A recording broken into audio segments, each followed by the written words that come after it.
Long ago, Bengal was a land of big rivers and lots of farms. The rivers provided fertile soil, making the land perfect for agriculture.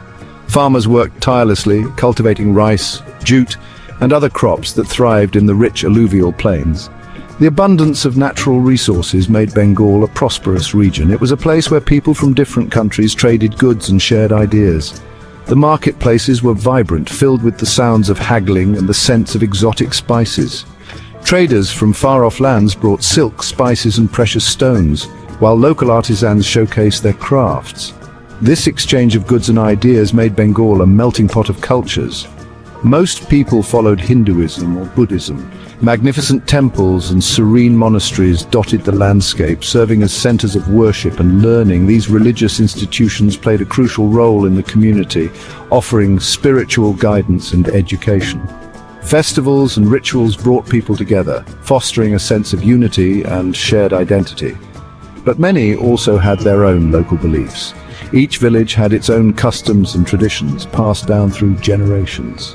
These local practices were deeply rooted in the daily lives of the people, reflecting their connection to the land and nature. Rituals and ceremonies marked important life events, from births and marriages to harvests and festivals. Some people felt left out by the rich and powerful. The social hierarchy was rigid, with the wealthy and influential enjoying privileges that the common folk could only dream of. Peasants toiled in the fields, their hard work often going unrecognized. This disparity created a sense of discontent among the lower classes, who yearned for a more just and equitable society. They wanted a faith that understood them. In their hearts, they longed for a belief system that resonated with their struggles and aspirations. They sought a faith that offered hope and a sense of belonging, one that acknowledged their worth and dignity. Discussions and debates in village squares reflected this growing desire for change. Then a new faith came to Bengal. Sailboats carrying traders and preachers arrived at the shores, bringing with them the message of Islam. This new faith promised equality and justice, appealing to those who felt marginalized by the existing social order. The arrival of Islam marked the beginning of a transformative era for Bengal. Traders and preachers brought Islam. They spoke of a faith that transcended social divisions, offering a sense of unity and brotherhood. The teachings of Islam emphasized compassion, charity, and the importance of community. These values resonated deeply with the people, who were eager for a new way of life that aligned with their hopes and dreams. It said everyone was equal and offered hope. The message of equality and justice struck a chord with the masses. Community gatherings became a platform for sharing these new ideas, and people listened intently to the preachers. The promise of a faith that valued every individual, regardless of their social status, was a powerful and appealing concept. It promised everyone could be saved, no matter who they were. This inclusive message offered a sense of hope and redemption to all. People from different backgrounds came together, united by a common belief in the principles of Islam. The idea that salvation was accessible to everyone, regardless of their past, was a revolutionary concept that inspired many. This message made sense to the people of Bengal. They found solace in the teachings of Islam, which addressed their longing for justice and equality. The engaged crowds at speeches and gatherings reflected the growing acceptance of this new faith. The message of Islam resonated with their desire for a better, more inclusive society. They were ready for something new, and Islam offered a new way to live. The people of Bengal embraced the new customs and practices introduced by Islam. This new way of life brought a sense of purpose and direction, aligning with their aspirations for a more just and equitable society. The land was indeed ripe for change, and Islam provided the catalyst for a transformative era. Islam came to Bengal through trade routes long before any armies came. The region's strategic location made it a hub for merchants and traders from various parts of the world. Arab traders sailed across the ocean, bringing not only goods like spices, textiles, and precious stones, but also new ideas and cultural practices. These traders were among the first to introduce Islam to the region. They made small towns along the Bengal coasts their homes. These towns became bustling centers of commerce and cultural exchange. The traders were friendly with the locals, sharing their faith and how they lived, which intrigued many Bengalis. These early Muslim communities were small but important. They built mosques and schools, teaching about Islam and its principles. These institutions became centers of learning and spirituality, attracting more people to the faith. Sufism, a kind of Islam focused on a personal connection with God, played a significant role in spreading the religion. Sufi saints and mystics emphasized love, compassion, and a direct personal experience of the divine. Sufi leaders traveled all over Bengal, talking about love and acceptance. They focused on feeling close to God instead of just rituals. Their teachings resonated with many people who found solace and meaning in their words. People liked how they lived and what they said, so they started following them. The Sufi leaders' emphasis on inner peace and community harmony appealed to the local population. Through these friendly meetings and the inclusive nature of Sufi teachings, Islam slowly grew in Bengal.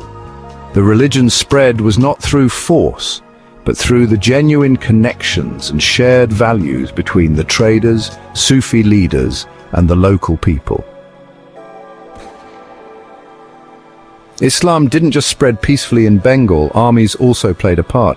In the 1200s, Muslim armies conquered Bengal, starting Muslim rule, but these conquests weren't only about religion, they were also about power and money. The kings, called sultans, who ruled Bengal, often really liked Islam. They built mosques, schools, and Sufi shrines. They helped Islamic learning grow, but they also let Hindus and Buddhists practice their religions. This time saw many great Sufi leaders in Bengal. These leaders were really important in sharing Islam with everyone. Islam didn't come to Bengal and stay the same. It mixed with the local culture, taking in local customs and traditions. This mix of cultures created a special kind of Bengali Islam. One example is Bengali Muslim literature. Early Bengali Muslim poets used ideas from Islam and older traditions. They wrote about love, faith, and how beautiful nature is. Their writing used Sufi ideas and local stories. This mix is also seen in Bengali Muslim music, art, and buildings. Section 5. The Mughal Era, a golden age of Islamic flourishing. The Mughal Empire, which ruled India from the 1500s to the 1800s, was a great time for Islam in Bengal. The Mughals really loved art, buildings, and literature. They built beautiful mosques, tombs, and gardens. They helped trade grow, which made Bengal richer. Under Mughal rule, Bengal became a center for learning about Islam. Smart people from all over the Muslim world came to its schools. The Mughals also brought Persian language and culture to Bengal. This changed Bengali literature and art in a big way. Section 6. From Empire to Independence, Islam in modern Bangladesh. This section explores the journey of Islam in the region from the days of the Mughal Empire to the modern state of Bangladesh. We will delve into the historical events that shaped the religious and cultural landscape of this vibrant nation. When the Mughal Empire became weaker in the 1700s, the British took control. The decline of the Mughals marked a significant shift in power dynamics in the region. The British East India Company began to exert its influence, eventually leading to full colonial rule.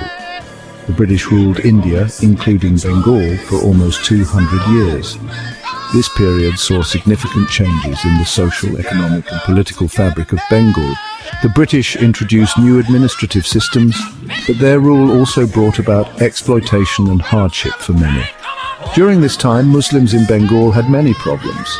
They faced economic hardships, social discrimination, and political marginalization. The British policies often favored the Hindu population, leaving the Muslim community struggling for equal opportunities. The British rulers weren't always fair to them. Discriminatory practices were rampant, and Muslims found themselves at a disadvantage in many aspects of life. This period of colonial rule left a lasting impact on the Muslim community in Bengal.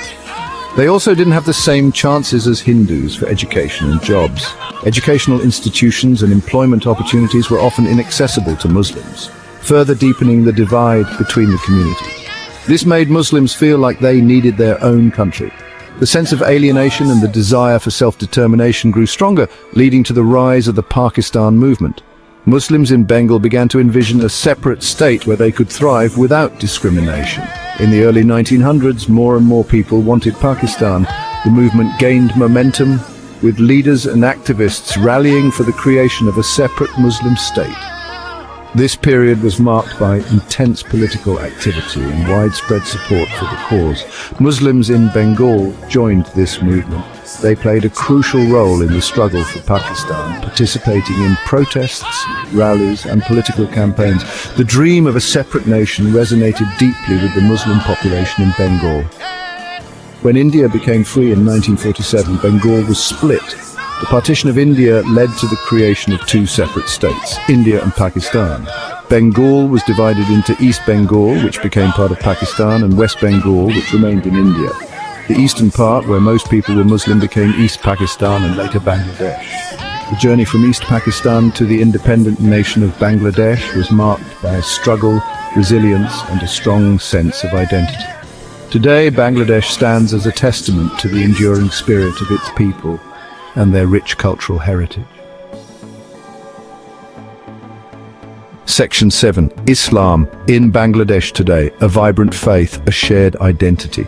Today, Bangladesh is one of the countries with the most Muslims in the world. Islam is a big part of Bangladeshi culture.